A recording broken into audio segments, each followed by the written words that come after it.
It's Mejia May.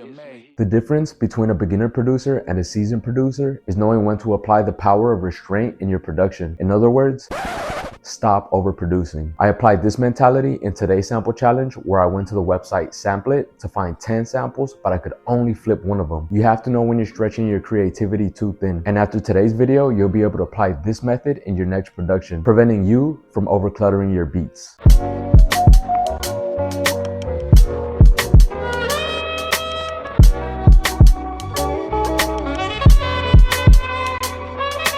Alright y'all, so let's go ahead and get started with the breakdown. So the sample that I ended up going with is called Halo, Have You Ever Felt That Feeling? For this beat, I decided to go with 90 BPM. If I'm being honest, I really didn't know how to approach this sample. I was trying to find different chops and try to piece them together to come up with something interesting, but it just wasn't working out for me. But sometimes that's just how it goes. I was struggling way too much trying to come up with different sample chops that I decided to open up a new project, but this time I started with the drums. So let's go ahead and start breaking those down. For the drums, I kept it super simple. It's only 3 elements: kick, snare, and a hi-hat loop. Let's take a listen to the hi-hats.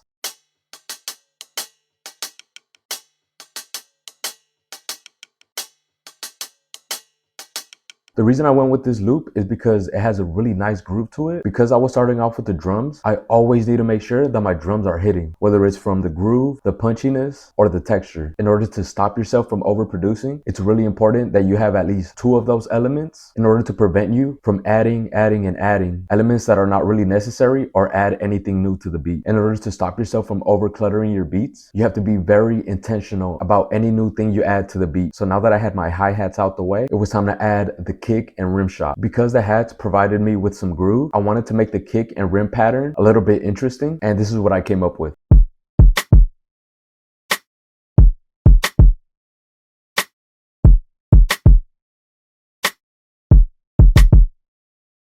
What I really love about these drums is that the kick is super punchy, but in order to contrast that punch, the rim shot is very short and snappy, and that's what I mean by intentionality. Usually in my other beats, I would have maybe layered that rim shot and added other sounds to match the punchiness of the kick. But the more I've been producing boom bap, I started to realize that sometimes simplicity is the key, and sometimes contrast can work in your favor. Just like in this example where the kick and rim complement each other. So now that I have all my elements of my drums, let's listen to what they sound like together.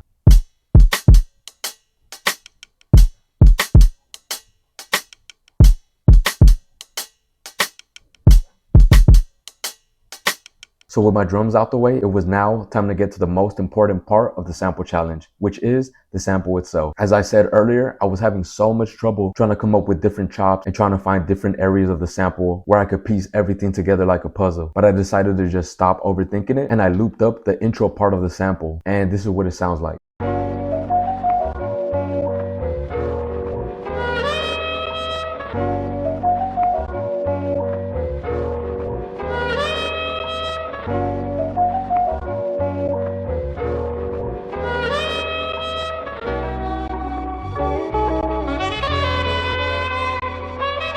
So the VST I used to chop up this sample is Serato sample. There are a couple interesting things I did within Serato in order to loop up this sample. So the first thing I did is I pitched it down -3 semitones. I did that because I really wanted to feel that low end from within the sample itself. The next thing I did, which I think is pretty important, is that I used the stem splitter option from Serato sample, and I decided to take out the drums. I'm gonna go ahead and turn on the drums just so we can listen to what the sample sounds like with them on.